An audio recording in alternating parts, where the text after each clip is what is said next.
آل عمران میں سورہ بقرہ میں پڑھ چکے، جہاں پر آیت آتی ہے قبلے کی تحویل کی، وہاں پر یہ آیت ہے وَكَذَلِكَ جَعَلْنَاكُمْ أُمَّةً وَسَطًا لِتَكُونُوا شُهَدَاءَ عَلَى النَّاسِ، پھر تم پر گواہ پھر میں تم پر گواہ ہوں گا، یعنی امت بھی گواہ دے گی اور پھر میں تم پر گواہی دوں گا کہ ہاں نوح علیہ السلام نے اپنی دعوت کا کام پہنچا دیا تھا۔ اور کیونکہ کیوں کہیں گے اللہ کے نبی صلی اللہ علیہ وسلم اور آپ کی امت، جبکہ اس زمانے میں تو نہ آپ صلی اللہ علیہ وسلم تھے نہ ان کی امت تھی، تو اس وجہ سے کہ قرآن میں ان کا تفصیل سے ذکر کیا گیا، جس کو پڑھ کر ہم گواہی دیں گے یا ہم نے اپنی کتاب قرآن میں پڑھا ہے، اللہ کے نبی صلی اللہ علیہ وسلم نے ہم کو بتایا تھا کہ یہ نوح علیہ السلام کی قوم کے بارے میں اور نوح علیہ السلام کے بارے میں۔ سورہ معارج میں آپ صلی اللہ علیہ وسلم کو مخاطب کیا گیا تھا کہ فصبر صبرن جمیلا، کہ آپ صلی اللہ علیہ وسلم صبر کیجئے خوبصورت صبر۔ یہاں پر ایک انتہائی صابر انسان کی زندگی کا ذکر کیا گیا ہے کہ انہوں نے دعویٰ کا کام کرتے ہوئے لوگوں کو اللہ کی طرف بلاتے ہوئے کیسا صبر جمیل کیا، اور ایک دو یا یعنی ایک دو سال نہیں بلکہ 950 سال، 950 سال، اور سوائے چند لوگوں کے کسی نے بھی ان کی بات نہیں مانی۔ تو کتنی، یعنی وہ کہ بعض روایت میں آتا ہے کہ 7 نسلیں ان کے سامنے، 7 جنریشن ان کے سامنے گزری، کہ جو مثلاً باپ آئے، پھر ان کے بچے آئے، پھر ان کے بچے آئے، پھر ان کے بچے آئے، 7 نسلوں تک انہوں نے دعوت کا کام کیا، لیکن ایمان لانے والے چند لوگ۔ تو اللہ نے حضرت نوح علیہ السلام کو ان کی قوم پر بھیجا، جیسا کہ پہلی آیت میں ہے کہ بسم اللہ الرحمن الرحیم انا ارسلنا نوحا الی قومه ان انذر قومک من قبل ان یاتیہم عذاب علیم، کہ بے شک ہم نے بھیجا نوح علیہ السلام کو ان کی قوم کے پاس رسول بنا کر، تاکہ تم اپنی قوم کو اس سے پہلے کہ ان پر دردناک عذاب آ جائے خبردار کرو۔ نذیر کہتے ہیں صرف خوف زدہ کرنا نہیں، بلکہ کسی کو حقیقت حال سے خبردار کرنا، یعنی ڈرانے کے لیے نہیں، کہ ڈرانی حقیقت میں کیا ہونے والا ہے، اگر تم نہیں ایمان لاتے، اگر تم نہیں مانتے تو تمہارے ساتھ کیا معاملہ ہونے والا ہے اس کے بارے میں خبردار کرنا۔ ڈرانے کے معاملے میں نہیں، ڈرانا تو یہ ہے کہ ہاں عذاب کے بارے میں بتانا اور ان کو ان کے انجام کے بارے میں بتانا، اگر تم نافرمانی کی زندگی گزار کے گئے تو دیکھو تمہارے ساتھ کیا ہونے والا ہے۔ اللہ نے حضرت نوح علیہ السلام کو ان کی قوم کے پاس رسول بنا کر بھیجا تاکہ عذاب آنے سے پہلے قوم کو چوکنا کر دیا جائے، کہ اگر وہ عذاب آنے سے پہلے گناہوں سے توبہ کر کے اپنی اصلاح کر لیں گے تو ان پر عذاب نہیں آئے گا، اور زندگی کی لذتوں سے بدستور لطف اندوز ہوتے رہو گے۔ اللہ کے رسول صلی اللہ علیہ وسلم نے فرمایا کہ میں تمہیں صاف صاف آگاہ کر رہا ہوں کہ اللہ کے آنے والے عذاب سے ڈر جاؤ۔ آسمانی عذاب جو ہے وہ سروں پر تمہارے منڈلا رہا ہے، اب بھی وقت ہے سچے دل سے توبہ کر کے اپنی اصلاح کر لو۔ اور آسمانی عذاب سے بچنے کی صورت کیا ہے؟ کہ آسمانی عذاب سے بچانے والی 3 چیزیں ہیں: توحید و عدم شرک، خشیت الہی اور گناہوں سے پرہیز اور رسول وقتی فرما برداری۔ یعنی اگر تم میری رسالت مان کر میرا کہنا مان لو گے تو اللہ تمہارے بڑے بڑے گناہ جن کی وجہ سے تم عذاب کے مستحق بن چکے تھے معاف فرما دیں گے، اور تمہاری عمروں میں برکت عطا فرمائیں گے، اور آنے والا خطرناک عذاب تم سے ہٹا دیں گے۔ یعنی اگر تم مان لیتے ہو رسول کی بات اور رسول کا کہا تو اللہ سبحانہ و تعالیٰ تمہارے ساتھ کیا معاملہ کریں گے۔ اس سے پہلے کہ ان پر ایک دردناک عذاب آ جائے، کسی مصیبت میں گرفتار ہو جائیں، انہوں نے کہا قال یا قوم انی لکم نذیر مبین، علیہ السلام نے قوم کے پاس آ کر کہا اے میری قوم کے لوگوں، میں تمہارے لیے ایک صاف صاف خبردار کرنے والا پیغمبر ہوں، اللہ کے عذاب سے تم کو ڈراتا ہوں۔ پیغام میرا کیا ہے؟ کہ ایک اللہ کی عبادت کرو، اللہ سے ڈرو، اور رسول صلی اللہ علیہ وسلم کی رسول کی اطاعت کرو۔ ان اعبدوا اللہ واتقوا آتی ہوں کہ اللہ کی بندگی کرو، اسی سے ڈرو اور میری اطاعت کرو۔ 3 باتوں کے نصیحت نوح علیہ السلام اپنی قوم سے کر رہے ہیں۔ رسول کی اطاعت، کیونکہ وہ اللہ کے نمائندے ہوتے ہیں، ہمیں بھی لوگوں کو اللہ سے جوڑنا ہے تو اللہ سے جوڑنا ہے، اللہ کے بارے میں، اور رسول کی اطاعت کے بارے میں بتانا ہے۔ یغفر لکم من ذنوبکم، ان 3 باتوں پر اگر تم عمل کرو گے تو تم کو فائدہ کیا ہوگا کہ تم کو اللہ تعالیٰ بخش دیں گے۔ وَيُؤَخِّرُكُمْ إِلَىٰ أَجَلٍ مُّسَمًّى، اور تم کو ایک وقت تک باقی رکھیں گے۔ یعنی اگر تم نے یہ 3 باتیں مان لی تو تمہیں دنیا میں اس وقت تک جینے کی مہلت دی جائے گی جو اللہ نے تمہاری طبعی موت کے لیے مقرر کیا ہے، ورنہ عذاب کی صورت میں تم کو پہلے ہی ختم کر دیا جائے گا. جیسے کہ اللہ کے نبی صلی اللہ علیہ وسلم نے فرمایا نیکیوں سے عمر میں اضافہ کیا جاتا ہے، صدقات سے، صلہ رحمی سے. مثلا کسی کی عمر اگر لکھی ہوئی ہے 50 سال کی، لیکن اس کے لیے شرطیہ یہ وہ ہوتی ہے اس کی عمر کا کہ اگر یہ صلہ رحمی نبھائے گا تو اس کی عمر کو بڑھا دیا جائے گا. تو ہو سکتا ہے کہ 50 کی 70 کر دے یا جو بھی کر دے اللہ تعالیٰ کی عزت سے. تو یہ چیز ہو سکتی ہے عمر میں اضافہ. دوسرا معنی عمر میں اضافے کے کیا ہے کہ اللہ سبحانہ و تعالیٰ اس کی عمر میں تو اضافہ نہیں کریں گے، لیکن اس کو کم وقت میں زیادہ نیکیاں کمانے کی توفیق دیں گے. یہ بھی اس میں عمر میں اضافہ، یعنی جتنی عمر میں لوگ اتنا کام نہیں کر پاتے، وہ اتنا زیادہ کام کر کے وہ آگے بڑھ جائے گا، اپنے درجات بلند کرے گا. یعنی اللہ نے ہی لوگوں کی ہدایت کے لیے بھیجا نوح علیہ السلام کو، جس کا ذکر ہے پہلی آیت میں. تو نوح علیہ السلام کی رسالت سب لوگوں کے لیے نہیں تھی، بلکہ اپنے زمانے کے لوگ اپنی قوم کے لیے، جیسے دیگر پیغمبروں کی دعوت اپنی اپنی قوم کے لیے تھی، لیکن محمد صلی اللہ علیہ وسلم کی دعوت تمام انسانوں کے لیے ہے. دنیا میں بھی عذاب سے غرق کر دیے گئے اور آخرت کا عذاب باقی ہے. تو 3 چیزیں یہاں پر اہم ہیں کہ واتقوا اللہ ان اعبدوا اللہ واتقوا واتیعون، کہ عبادت کرو اللہ کی، تقوی اختیار کرو اور اطاعت رسول کی کرو. جہاں تک عبادت کا تعلق ہے تو ہماری زندگی کا مقصد ہی یہی ہے، وما خلقت الجن والانس الا لیعبدون. تمام انبیاء کے لیے بھی یہی حکم تھا، اور تمام انبیاء جو ہے یہی ایک دعوت اور پیغام لے کر آئے کہ ایک اللہ کی عبادت کرو اور ہماری اطاعت کرو.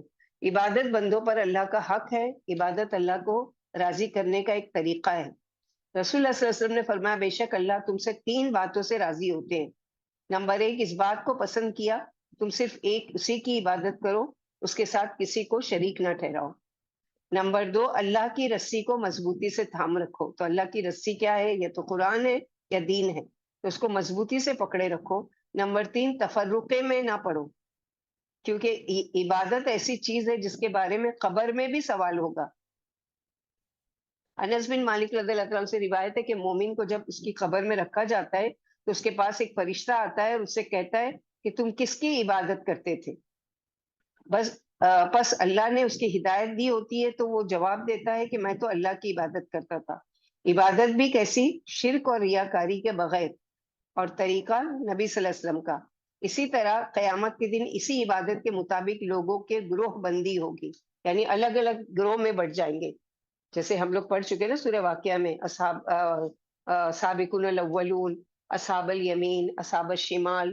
تو الگ الگ گروہ اپنی اپنی عبادتوں کی اور اپنے اپنے ایمان اور اپنے اپنے تقوی کے مطابق گروہوں میں بڑھ جائیں گے. دوسری چیز اس آیت میں کہ عبد اللہ واتقوہ. واتقوہ کیا ہے؟ تقوی، اللہ کا تقوی. تقوی کیا ہے کہ ہر وہ کام کرنا ہم جس کو کرنے کا اللہ نے حکم دیا ہے، اور ہر وہ کام جو اللہ کی نافرمانی کے ہیں اس کو چھوڑ دینا. تقوی اختیار کرنا غم سے نجات کا ذریعہ ہے، شیطان کے وسوسوں سے نجات ملتی ہے، مشکلات سے نکلنے کا راستہ ملتا ہے، خوف و غم سے نجات ملتی ہے. اور تیسری چیز جو پڑھی ہے کہ وَأَطِیعُونِی، کہ اطاعت کرو میری، یعنی رسول کی. رسول کی اطاعت فرض ہے، جیسے کہ اللہ سبحانہ و تعالیٰ نے رسول اللہ صلی اللہ علیہ وسلم کے بارے میں فرمایا وَمَا آتَاكُمُ الرَّسُولُ فَخُذُوهُ وَمَا نَهَاكُمْ عَنْهُ فَانْتَهُوا. جو رسول صلی اللہ علیہ وسلم تم کو دے وہ لے لو، اور جس چیز سے تم کو روکے اس سے رک جاؤ. جو رسول اللہ صلی اللہ علیہ وسلم کے طریقے پر چلتا ہے اسے نجات ملتی ہے، اور رسول کی اطاعت دراصل اللہ کی محبت حاصل کرنے کا ذریعہ ہے. جیسے کہ ہم لوگوں نے سورہ آل عمران میں پڑھا قُلْ إِن كُنتُمْ تُحِبُّونَ اللَّهَ فَاتَّبِعُونِي يُحْبِبْكُمُ اللَّهُ وَيَغْفِرْ لَكُمْ ذُنُوبَكُمْ وَيُؤَخِّرْكُمْ إِلَىٰ أَجَلٍ مُّسَمًّى. یعنی اللہ تعالیٰ تم کو، یعنی اللہ سبحانہ و تعالیٰ تمہارے لیے واللہ غفور الرحیم. اور یغفر لکم ذنوبکم، اور کیا فائدہ ہوگا رسول کی اطاعت اس کے بعد؟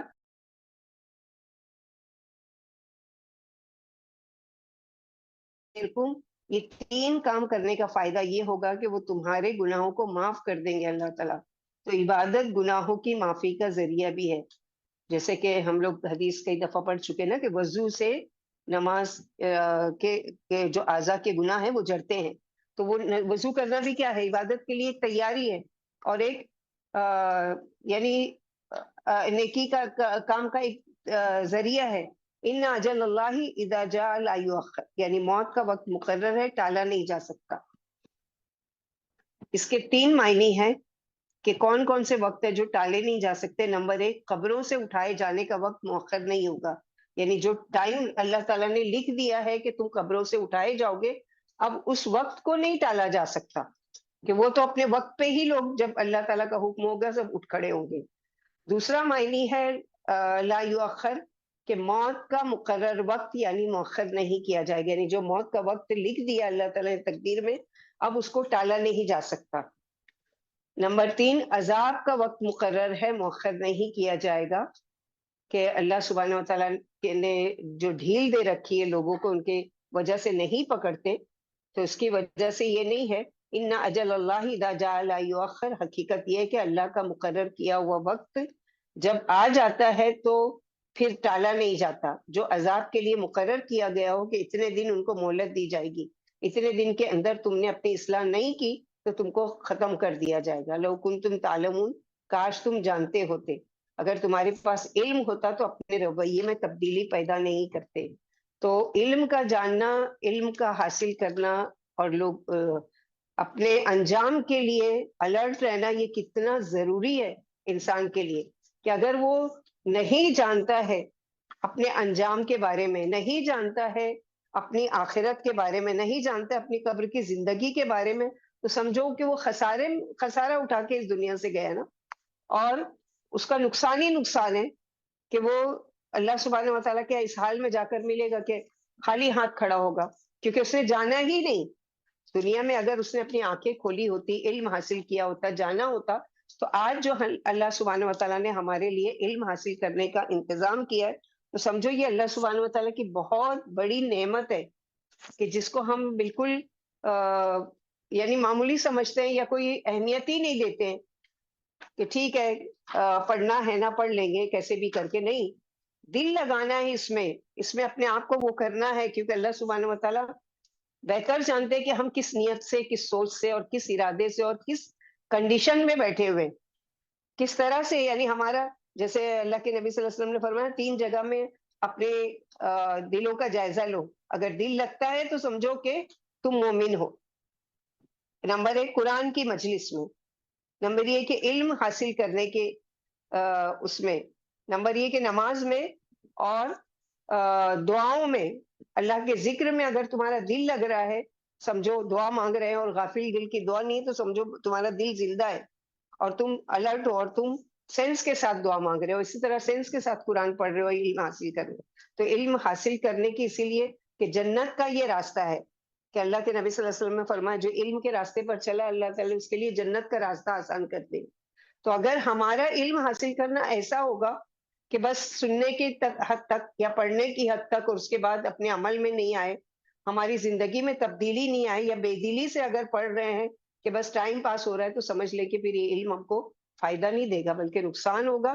اور نقصان کا سب سے بڑا کیا ہوگا کہ یہ حجت بنے گا اللہ تعالیٰ کے وہاں، کہ ہاں یہ بیٹھتے تو تھے اللہ تعالیٰ کی مجالس میں، لیکن ان کا دل کہیں اور لگا ہوتا تھا، یہ کچھ اور کر رہے ہوتے تھے، کیونکہ اللہ سبحانہ و تعالیٰ دیکھ رہے ہیں نا اس وقت کنڈیشن، مجھے بھی آپ کو بھی، کہ ہم کس نیت کس سوچ سے بیٹھے ہیں، کس کنڈیشن میں بیٹھے ہیں۔ تو یہ ساری چیزیں تو لو کنتم تعلمون، کاش کہ تم جانتے ہوتے۔ تو ہم کو بھی کیا ہے، جاننا ضروری ہے اپنے آخرت کے بارے میں، اس سے پہلے کہ ہم سے یہ مہلت لے لی جائے، چھین لی جائے۔ آگے نوح علیہ السلام کیا کہہ رہے ہیں؟ قال رب انی دعوت قومی لیلا ونہارا، نوح علیہ السلام نے کہا اے میرے رب، میں نے اپنی قوم کو رات اور دن پکارا، یعنی آپ کے حکم کی تعمیل کے لیے، ان کو تبلیغ کرنے کے لیے میں نے رات دن ایک کر دیے۔ اس سے کیا پتہ چلتا ہے کہ تبلیغ کا کام 24 گھنٹے ہونا چاہیے، کچھ وقت تبلیغ میں، کچھ پڑھنے پڑھانے میں، کچھ پلان بنانے میں، کچھ وقت سوچنے میں، نتیجہ کیا ملا رات دن کی محنت کا؟ کہ ان لوگوں نے کچھ بھی ان کو اچھا رسپانس نہیں دیا۔ اب نوح علیہ السلام اپنی قوم کی شکایت اللہ کے پاس لے کے آئے ہیں، یعنی اب شکوہ کر رہے ہیں کتنے سال کے بعد؟ 950 سال کے بعد۔ ایک طویل مدت تک تو ایذا پر صبر کرتے رہے، مگر اب پیمانہ جب چھلک پڑا، 950 سال تک قوم کو اللہ کے قانون کی دعوت دی، راہ پر لانے کے لیے ہر ممکن جتن کیے، ہر طرح سے سمجھایا بجھایا اور ہر تکلیف برداشت کی، مگر قوم اسی غلط راہ پر اڑی رہی اور بتوں کے آگے جھکی رہی۔ آخر تنگ آ کر اللہ سے شکایت کی کہ اے میرے رب، آپ خوب جانتے ہیں کہ میں نے تبلیغ میں کوئی کسر اٹھا نہیں رکھی، ہر تکلیف سہ کر قوم کو دن رات سمجھایا اور آپ کے قریب لانے کی سر توڑ کوشش کی، مگر افسوس قوم اپنی ضد پر اڑی رہی۔ میں انہیں قریب لانا چاہتا تھا مگر یہ اور دور ہٹ جاتے تھے۔ میں چیخ چیخ کر دعوت توحید اطاعت دیتا مگر یہ اور زیادہ شرک و کفر میں بڑھ جاتے۔ آخر میں نے ان سے کہا دیکھو سمجھ سے کام لو اور رب کا کہنا مانو، جب تم رب کے فرما بردار بن جاؤ گے تو وہ تمہارے گناہ معاف فرما دیں گے۔ لیکن ہزار افسوس ان بے ایمانوں نے میری نصیحت کو سننا بھی گوارا نہیں کیا، کانوں میں انگلیاں ٹھوس لی اور منہ پر کپڑے ڈال لیے تاکہ نہ میرا چہرہ دیکھے اور نہ میری بات سنے۔ قریشی بھی یہی کرتے تھے آپ صلی اللہ علیہ وسلم کے ساتھ، کافر بھی قرآن و حدیث سننا گوارا نہیں کرتے تھے اور اسی طرح کانوں میں انگلیاں ٹھوس لیا کرتے تھے اور آگے بڑھ گئے تھے۔ اور کیا کہتے تھے لوگوں سے؟ سورہ فصلت آیت نمبر 26، وقال الذین کفروا لا تسمعوا، کافروں نے کہا یہ قرآن مت سنو اور شور و غل کرو تاکہ تم غالب رہو۔ یعنی میں نے بھرے مجمع میں زور زور سے کھلم کھلا توحید کی دعوت دی اور فردن فردن تنہائی میں بھی سمجھایا تاکہ کسی طرح راہ پر آ جائیں اور نارے جہنم سے بچ جائیں۔ یعنی پہلے ان کے باپ دادوں کو سمجھایا، وہ چلے گئے، پھر ان کی اولاد آئی، شاید یہ ایمان لائے، ان کو سمجھایا، لیکن فلم یزیدہم دعائی اللہ فرارا، میری پکار نے ان کے فرار میں ہی اضافہ کیا، یعنی جتنا جتنا میں نے ان کو حق کی طرف بلایا اتنا وہ دور بھاگے۔ وَإِنِّي كُلَّمَا دَعَوْتُهُمْ، اور میں نے جب کبھی ان کو پکارا، لِتَغْفِرَ لَهُمْ، کہ تو ان کو بخش دے، یعنی اچھے کام وہ کرے، معافی مانگے اللہ سے اور آپ ان کو بخش دیں، انہوں نے بات سننے کی بجائے کیا کیا؟ جعلوا اصابعهم فی آذانہم، اپنی انگلیاں اپنے کانوں میں ڈال لی تاکہ میری آواز ان تک نہ پہنچے۔ یعنی کتنی انسلٹ کی بات ہے کہ ایک نبی کہ وہ حق بات بتا رہے ہیں، ان کے سامنے کان میں انگلی ڈال کر یہ کہا جائے کہ ہم کو مت سنا، ہم سننا نہیں چاہتے۔ ہم سب کے ساتھ بھی کبھی ایسا ہوتا ہے نا، کسی کو نہیں نہیں نہیں نہیں مجھے مت سنا، وہ کان میں انگلیاں تو نہیں ڈالتے ڈائریکٹ، نہیں نہیں ہم کو نہیں سنا، ہم کو سب معلوم ہے، ہم کو سب آتا ہے، کوئی ضرورت نہیں ہم کو سنانے کی، ہم پہلے سے جانتے ہیں ان سب چیزوں کو۔ کیوں یہ انکار کر رہے ہیں؟ تاکہ اگر سن لیا ہمارے کانوں نے تو ایک تو اللہ کے حجت بن جائے گی کہ ہم نے سنا تھا اور نہیں مانے، اور دوسری چیز یہ ہے کہ اگر سن لیا تو عمل کرنا پڑے گا اور ہم اپنے عمل کو بدلنا نہیں چاہتے۔ ان کا یہ بھی یہی حال تھا۔ وَاسْتَغْشَوْا، اور اوڑھ لیے، ڈھانپ لیے، غشی سے ہے، جیسے غشی کسی پر چھا جاتی تو کیا ہے، سینس اس کا چلا جاتا ہے، بے ہوش ہو جاتا ہے۔ اور ڈھانپ لینا یعنی کیا ہے، چھپا لینا اچھی طریقے سے، یا بہوں اپنے کپڑے، اپنے اوپر کپڑے بھی ڈال لیے کہ چہرہ بھی نظر نہ آئے، یعنی خود کو چھپا لیا، نہ سنتے تھے نہ دیکھتے تھے، نہ اپنی طرف دیکھنے دیتے تھے۔ وَأَصَرُّوا، اور انہوں نے اصرار کیا اپنے گناہ کی روش پر، اپنے کفر پر اور زیادہ بڑھ گئے۔ وَاسْتَكْبَرُوا اسْتِكْبَارًا، اور تکبر کیا، بہت بڑا تکبر کرنا، خود کو بڑی چیز سمجھتے تھے، حق کے آگے جھکنے کو تیار نہیں تھے۔ سورہ ہود آیت نمبر 5 میں کفار مکہ بھی نبی صلی اللہ علیہ وسلم کے ساتھ سیم یہی رویہ کرتے تھے۔ تو تکبر کی ڈیفینیشن ہم لوگوں کو اچھی طریقے سے یاد ہو گئی ہوگی کہ بطر الحق و غمت الناس، حق کا انکار کرنا اور لوگوں کو حقیر سمجھنا، یعنی جو حق لے کر آئے انبیاء ہم نہیں مانتے کیونکہ ہمارے مزاج کے خلاف ہے، اور ہم کو اللہ تعالیٰ نے اگر کچھ دیا ہے، مال میں اضافہ دیا ہے، بیٹوں میں اضافہ دیا ہے، دنیاوی ساز و سامان میں اضافہ دیا ہے، تو لوگوں کو حقیر سمجھنا یہ بھی تکبر ہے۔ متکبر کیا کرتا ہے؟ تکبر کہاں سے آتا ہے؟ جب اس کے پاس کچھ چیز آ جاتی ہے، مال آ جاتا ہے، کوئی نعمت آ جاتی ہے، کوئی وہ جو دوسروں کو نہیں ملے تو پھر اکڑ کر چلتا ہے زمین پر اور لوگوں کو اپنے سے کمتر سمجھتا ہے۔ گاڑی میں مثلاً بیٹھ کر جا رہا ہے تو یہ پیدل چلنے والے، اور میرے پاس تو گاڑی بھی ہے، تو تکبر، تو یہ ساری چیزیں تو تکبر کی بہت ساری ہے۔ اور تکبر کی سزا کیا ہے متکبر کی قیامت کے دن؟ کہ اس کو چونٹیوں کی طرح کا جسم دے دیا جائے گا اور لوگ اس کو اپنے پیروں سے روند رہے ہوں گے۔ ثم انی دعوتہم جہارا.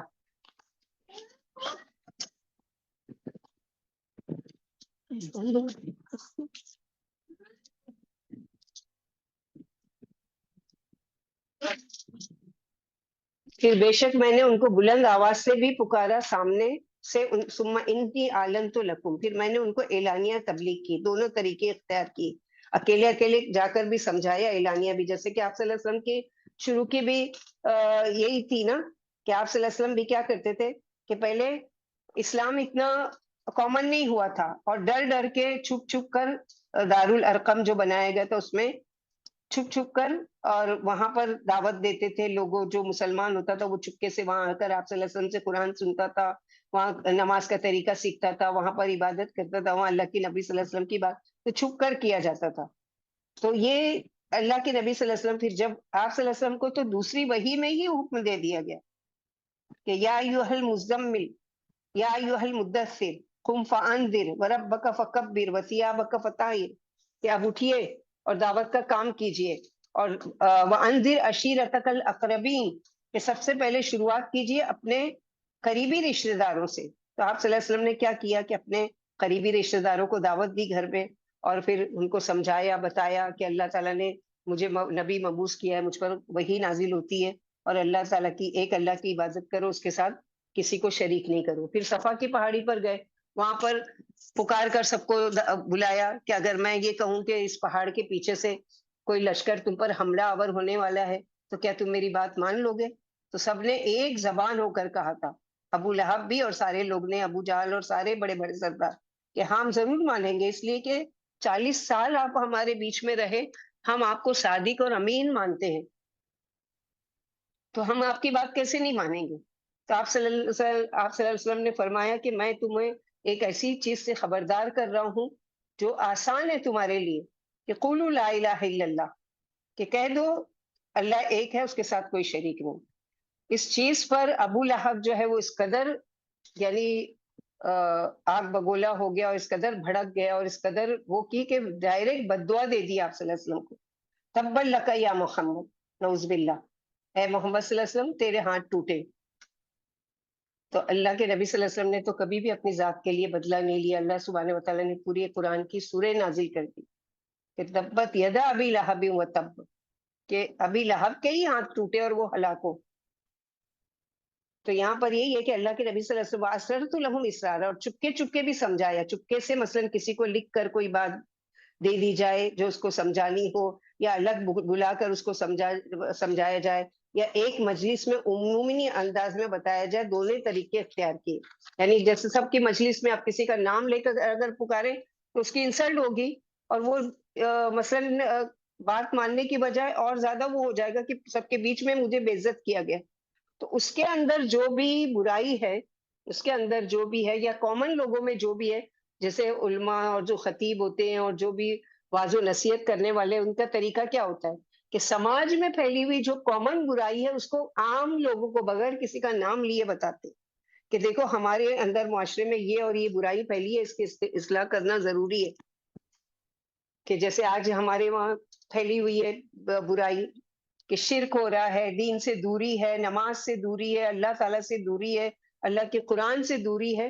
تو یہ ساری چیزوں کے لیے کامن جمعہ کے خطبات میں بھی اس میں بھی بتائے جاتے ہیں.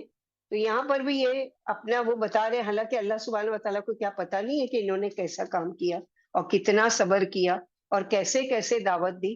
لیکن اللہ سبحانہ و تعالیٰ قرآن میں ان کی زبانی ان کی باتوں کو مینشن کر رہے ہیں کہ کتنی تکلیف سے گزرنے کے بعد اور کتنا 950 سال صبر کرنے کے بعد اب صبر کا پیمانہ جب لبریز ہو گیا ہے تو اب اپنی قوم کو کیسے سمجھایا یہ بتانے کے بعد اب ان کے لیے بد دعا کی جائے گی.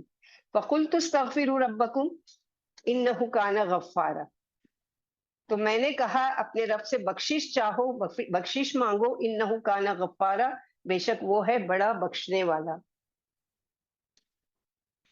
اور بڑی بڑی بخشش فرمانے والے ہیں. میں نے کہا تم اپنی ان نازیبا حرکتوں سے باز آ جاؤ اور اللہ کی طرف رجوع کرو، کیونکہ اگر گناہگار نادم ہو کر اللہ سے توبہ کرتا ہے، اللہ اس کی توبہ قبول فرما کر گناہ معاف فرما دیتے ہیں. گو شرک ہی